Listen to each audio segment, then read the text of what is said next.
അല്ലെങ്കിൽ ഈ രാജ്യത്തിലെ ആഭ്യന്തരമന്ത്രിയുടെ ഈ ബന്ധപ്പെട്ടുള്ള കാര്യങ്ങൾ കേൾക്കുവാനാണ് ജനങ്ങൾ ആഗ്രഹിക്കുന്നത്, അല്ലെങ്കിൽ ലോക്സഭയും രാജ്യസഭയും ആഗ്രഹിക്കുന്നത്. അവിടേക്ക് അദ്ദേഹം വരാൻ പറ്റാത്തതിന്റെ കാരണങ്ങൾ പ്രിയപ്പെട്ട വലതുപക്ഷ നിരീക്ഷകൻ പറയുന്നത് മുട്ടാപ്പോക്ക് ന്യായങ്ങൾ പറഞ്ഞുകൊണ്ടിരിക്കുകയാണ്. എന്താണ് ഇതിൽ നിന്ന് നമുക്ക് മനസ്സിലാക്കാൻ സാധിക്കുന്നത്? രാജ്യത്തെ ഏറ്റവും ഒരു പ്രതിസന്ധിയിലാക്കിക്കൊണ്ട് രാജ്യത്തെ വിദ്യാർത്ഥികളെ വളരെ വലിയ പ്രതിസന്ധിയിലാക്കിക്കൊണ്ടുള്ള നീറ്റ് പരീക്ഷയുടെ ഉൾപ്പെടെയുള്ള മത്സര പരീക്ഷകളുടെ ചോദ്യപേപ്പർ ചോർന്നിരിക്കുകയാണ്. അതുമായി ബന്ധപ്പെട്ട് വലിയ വിദ്യാർത്ഥി പ്രക്ഷോഭങ്ങൾ ഡൽഹി കേന്ദ്രീകരിച്ച് നടക്കുന്നു.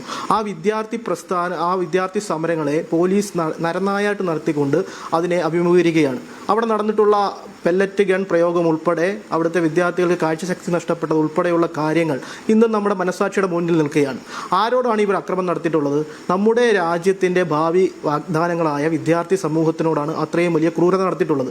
അതുമായി ബന്ധപ്പെട്ട് പോലീസിൻ്റെ വലിയ ക്രൂരമായ നരനായായിട്ട് അത് പെൺകുട്ടികളുടെ ബാക്കിലടിച്ച് ലാത്തി കൊണ്ട് അടിച്ചിട്ട് ചിരിക്കുന്ന പോലീസുകാരെ നമ്മൾ കാണുന്നു, യൂണിഫോം ഇല്ലാത്ത പോലീസുകാരെ കാണുന്നു, ലാത്തിയിൽ ഈ പറയുന്ന ആണി വെച്ച് അടിക്കുന്ന പോലീസുകാരെ കാണുന്നു, പെല്ലറ്റ് ഗണ്ണിന് പോലെയുള്ള മാരകമായ ഉപയോഗിക്കുന്ന പോലീസുകാരെ കാണുന്നു, അതുമായി ബന്ധപ്പെട്ടുള്ള പരിക്കേറ്റ വിദ്യാർത്ഥികളെ കാണുന്നു. അത് ഓരോന്നോരോന്നായി പ്രിയപ്പെട്ട പ്രതിപക്ഷ നേതാവ് മാധ്യമങ്ങളുടെ മുന്നിലേക്ക് പത്രസമ്മേളനത്തിലൂടെ കൊണ്ടെത്തിക്കുകയാണ്.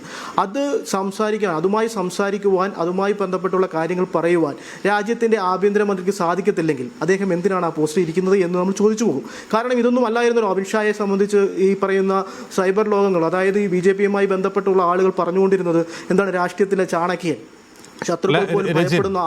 അങ്ങനെ പ്രതിപക്ഷത്തെ നേരിടാൻ ഏതെങ്കിലും തരത്തിലുള്ള വൈമനസ്യമുള്ള ആളല്ല അമിത്ഷാ. അപ്പം പ്രധാനമന്ത്രിയെ പറ്റി പറയുകയാണെങ്കിൽ അദ്ദേഹത്തിന് തോന്നുമ്പോഴാണ് അദ്ദേഹം സഭയിൽ വരാറുള്ളത്. പക്ഷേ അമിത്ഷാ അങ്ങനെയല്ല. അമിത്ഷായുടെ സഭയിലെ പ്രസൻസ് നോക്കുകയാണെങ്കിൽ ഒരുപക്ഷെ പ്രതിപക്ഷ MP-മാരേക്കാൾ നല്ല പ്രസൻസ് ഉള്ള ആളാണ് ആഭ്യന്തരമന്ത്രി. അദ്ദേഹം ഇപ്പോൾ വരാതിരിക്കുന്നത് നിങ്ങൾക്ക് മറുപടി പറയാൻ പറ്റാത്തതുകൊണ്ടാണെന്ന് നിങ്ങൾ യഥാർത്ഥത്തിൽ കരുതുന്നുണ്ടോ? ഉറപ്പായിട്ടും അങ്ങനെ തന്നെയാണ് കരുതുന്നത്. രാജ്യത്തിൻ്റെ യുവജനങ്ങളുടെ ചോദ്യങ്ങൾക്ക് അഭിമുഖീകരിക്കുവാനുള്ള മടി കൊണ്ട് മാത്രമാണ് അദ്ദേഹം വരാത്തത്. അത് പ്രതിപക്ഷം മാത്രമല്ല, ഈ രാജ്യം അഭിമുഖീകരിക്കുന്ന യുവതയുടെ ഏറ്റവും വലിയ യുവജനങ്ങളുടെ വിദ്യാർത്ഥികളുടെ പ്രശ്നങ്ങളിൽ മറുപടി പറയുവാൻ അവർക്ക് ഏറ്റ ആഘാതത്തിൽ അവരുടെ നേരെ ഉണ്ടായ പോലീസ് നരനായട്ടിനെതിരെ മറുപടി പറയാനൊക്കെ സാധിക്കുന്നില്ല. അദ്ദേഹം ഈ പറയുന്ന രാജ്യസഭയിലും ലോക്സഭയിലേക്ക് എത്തുന്നുണ്ട്, അദ്ദേഹം ഓഫീസുമായി ബന്ധപ്പെട്ടൊക്കെ എത്തുന്നുണ്ടല്ലോ. എന്തുകൊണ്ട് സഭയെ അദ്ദേഹം എത്രത്തോളം ഭയപ്പെടുന്നു? ഇതിപ്പോൾ കീരേരി അച്ചുവിനെ പോലെയാണ് അദ്ദേഹം മാറിക്കൊണ്ടിരിക്കുന്നത്. വെറുതെ വെളിയിൽ കിടന്ന് ഓരോന്ന് കാണിക്കുന്നു, പക്ഷേ ഈ സഭയെ അഭിമുഖീകരിക്കുവാൻ വേണ്ടി അദ്ദേഹത്തെ പോലെയുള്ള ഒരാൾക്ക് സാധിക്കുന്നില്ല എന്നുള്ളതാണ് ഇതിൻ്റെ പ്രധാനപ്പെട്ട ഒരു വിഷയം. ആരോടാണ് നമ്മളിത് ചോദിക്കേണ്ടത്? രാജ്യത്തിൻ്റെ ആഭ്യന്തരമന്ത്രിയോടല്ലേ ഈ കാര്യങ്ങൾ തിരക്കേണ്ടത്?